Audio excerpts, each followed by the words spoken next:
E aí, pessoal, bem-vindos a mais uma das nossas análises detalhadas. Hoje a gente tem uma verdadeira jornada de descoberta pela frente. Se vocês estão no terceiro ano do ensino médio se preparando para as provas, ou se simplesmente são fascinados por entender como o nosso mundo funciona lá no nível microscópico, esse conteúdo é para vocês. A gente vai fazer uma revisão super completa de química orgânica. Vamos explorar desde o bloco de construção mais fundamental da vida, o famoso carbono, até chegar nas aplicações reais e complexas do nosso dia a dia. Pensa num roteiro que passa por alótropos, a arquitetura das cadeias carbônicas, o poder dos aromáticos, a história polêmica dos agrotóxicos como o DDT e, claro, a magia das funções oxigenadas. No fundo, é uma grande história sobre como a estrutura dita o comportamento de absolutamente tudo ao nosso redor. Vamos nessa? A nossa agenda de hoje está bem direta e dividida em 5 partes. Primeiro, a gente fala do protagonista, o carbono. Depois, passamos para a arquitetura das cadeias carbônicas, seguida pelo poder dos aromáticos, a história e os impactos dos agrotóxicos, e para fechar com chave de ouro, a magia das funções oxigenadas. Bom, começando pela parte 1, o protagonista carbono. Chegou a hora de conhecer o elemento mais versátil de toda a natureza. O estudo da química orgânica na sua essência pura é o estudo do carbono. E é justamente essa versatilidade incrível que faz dele a base inquestionável da vida na Terra. O carbono está ali, firme e forte nas composições celulares de todos os seres vivos, formando das nossas proteínas até os ácidos nucleicos. Mas não para por aí, viu? Ele também é espinha dorsal de uma quantidade gigantesca de aplicações industriais, servindo de base para construir desde os plásticos que a gente usa até medicamentos que salvam vidas. Agora, para que a vida realmente prospere, o carbono não pode ficar parado. É aí que entra o ciclo do carbono, que é esse processo biogeoquímico vital que recicla o elemento continuamente na natureza, garantindo que ele circule entre o meio ambiente e a gente, os seres vivos. E tem um detalhe. Na biologia e na química, o carbono raramente trabalha sozinho. Ele faz parte daquela equipe de elite que a gente chama de elementos organógenos. Vocês já devem ter ouvido falar da sigla CHON, né? Carbono, hidrogênio, oxigênio e nitrogênio. Juntos, esses 4 caras compõem a imensa maioria das substâncias orgânicas que a gente conhece. O mais fascinante de tudo isso é ver como essa versatilidade do carbono se mostra nas suas formas mais puras, que a gente chama de alótropos. Pensa bem. Estamos falando de materiais compostos exatamente pelos mesmos átomos de carbono, mas organizados de um jeito diferente. Dependendo de como eles se ligam, podem formar o grafite, que é super macio e vai no nosso lápis, ou o diamante, que é famoso pela dureza extrema e por aquele brilho inconfundível. E além dessas formas naturais, a ciência foi lá e criou materiais sintéticos revolucionários, como os fulerenos e os nanotubos de carbono. Esses últimos têm propriedades tão surreais que estão literalmente impulsionando saltos gigantescos na nanotecnologia e na eletrônica moderna. Analisando os fundamentos de como essas ligações acontecem, a gente vê que um carbono saturado faz apenas ligações simples, que são as chamadas ligações sigma. E para facilitar a nossa vida na hora de estudar, existe um sistema muito legal de classificação por cores baseado na posição do carbono na cadeia. Por exemplo, em amarelo a gente tem os carbonos primários, que estão ligados a apenas um outro carbono. Em verde, os secundários, ligados a 2. O vermelho marca o carbono terciário, conectado a 3. E, finalmente, em azul, a gente tem o carbono quaternário, que atinge a capacidade máxima de dar as mãos para 4 outros átomos de carbono ao mesmo tempo. É como um grande quebra-cabeça.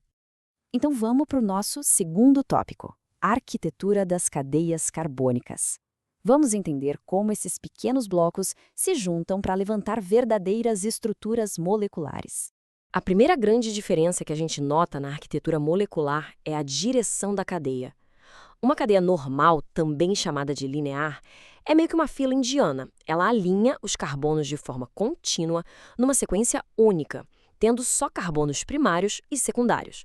Por outro lado, a gente tem a cadeia ramificada. Imagina uma árvore crescendo. Ela ganha galhos quando um radical se liga à estrutura principal.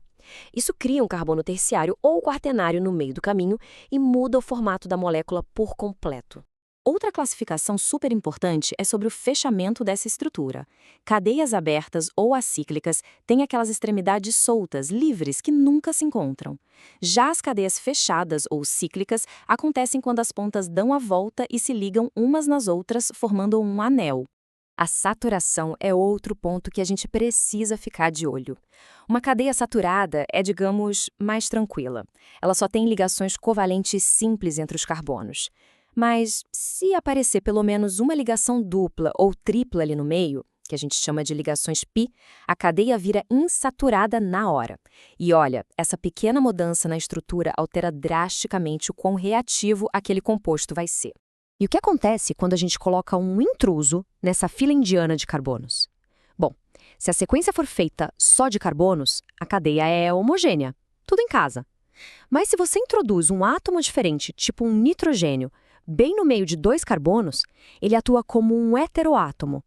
Isso quebra a homogeneidade da coisa toda, transformando a cadeia numa cadeia heterogênea e trazendo um monte de propriedades novas para o composto. Chegamos na parte 3, o poder dos aromáticos. A gente vai mergulhar agora num grupo de compostos cíclicos que são extremamente poderosos e muito únicos. O anel benzênico é o grande trunfo, o grande segredo por trás dos aromáticos. Ele é formado por 6 carbonos, mas o que faz dele uma celebridade na química é um fenômeno chamado ressonância. As ligações ali não ficam paradas sendo simples ou duplas o tempo todo. Os elétrons π são deslocalizados, ou seja, eles ficam girando constantemente ao redor do anel. Esse híbrido de ressonância, que a gente geralmente desenha com um círculo no meio do hexágono, mostra bem essa nuvem de elétrons passeando por lá. É isso que dá a essas moléculas uma estabilidade química de outro mundo.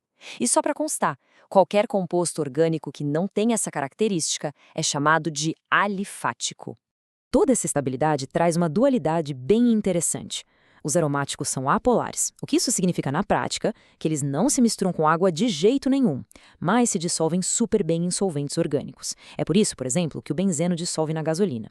Eles têm uma utilidade absurda na indústria, desde a fabricação de plásticos como o PVC até a criação de herbicidas agrícolas superpotentes. O problema é que essa mesmíssima estabilidade química incrível é também a causa de riscos gravíssimos para a nossa saúde e para o meio ambiente. Compostos como o benzopireno, que está lá na fumaça do cigarro, são muito tóxicos e comprovadamente carcinogênicos, ou seja, causam câncer. Então o controle industrial em cima deles tem que ser absurdamente rigoroso. Isso nos leva ao tópico 4, agrotóxicos, história e impactos. Aqui a gente começa a ver as aplicações reais dessas estruturas todas na nossa sociedade e as consequências que elas trouxeram ao longo do tempo. A história dos agrotóxicos modernos é um baita marco na química aplicada. A primeira síntese aconteceu lá no meio do século XIX, feita por um químico austríaco chamado Ottmar Zeidler. Mas, pasmem, a capacidade desses compostos de combater pragas só foi descoberta várias décadas depois, em 1939. Aí veio a Segunda Guerra Mundial e essas substâncias viraram ferramentas táticas essenciais para proteger os soldados de doenças transmitidas por insetos, principalmente a malária. Depois que a guerra acabou, toda essa tecnologia química potente não foi descartada. Pelo contrário, foi redirecionada em massa para a agricultura no mundo inteiro. E o desenvolvimento não parou. A química permitiu criar categorias super específicas de defesas agrícolas para cada tipo de problema. A gente tem fungicidas para os fungos, acaricidas para os ácaros, formicidas para formigas. Os inseticidas e herbicidas são super usados para proteger as plantações contra insetos e plantas daninhas. E ainda tem os fumigantes, que atacam bactérias lá no solo. Basicamente, é um arsenal químico inteiro desenhado estruturalmente para garantir que a produção agrícola não pare. Só que, como tudo na vida, tem o outro lado da moeda. Estruturas baseadas em derivados halogenados e naqueles anéis aromáticos que a gente comentou trazem desafios imensos. O caso do DDT é o exemplo perfeito desse dilema. Historicamente, ele era excelente. Tinha uma eficácia gigantesca na prevenção da malária e no controle das pragas. Mas a estabilidade química dele revelou um lado muito sombrio. Uma persistência ambiental absurda, essas moléculas simplesmente não se degradam com facilidade, elas causam bioacumulação no meio ambiente e na água, acumulando-se ao longo da nossa cadeia alimentar. Isso acendeu todos os alertas possíveis. A própria Organização Mundial da Saúde avisou que a exposição a esses compostos aromáticos está associada a riscos altíssimos como a leucemia. É o clássico choque entre a alta eficácia tecnológica e a segurança ambiental e humana a longo prazo. E assim chegamos à parte 5, a magia das funções oxigenadas. Nessa reta final, a gente vai ver o que acontece quando pegamos essas cadeias carbônicas e adicionamos a magia de um elemento novo.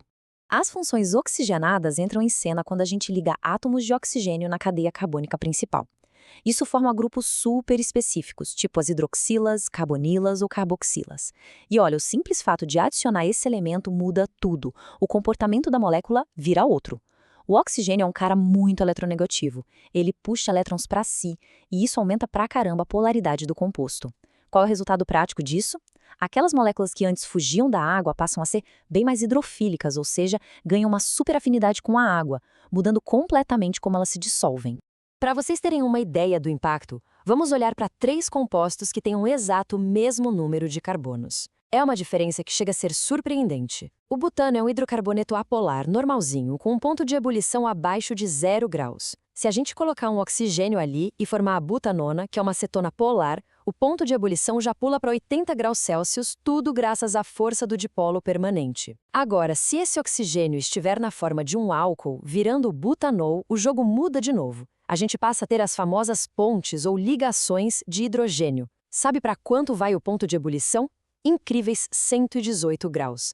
De meio grau negativo para 118 positivos. Um único átomo alterando totalmente o estado físico e as interações no mundo real. E claro que essa magia toda não fica presa nos livros e na sala de aula. Ela molda coisas muito básicas do nosso cotidiano. Por exemplo, compostos que chamamos de ésteres são exatamente as estruturas por trás daquele cheirinho doce e característico que a gente sente na banana e no abacaxi.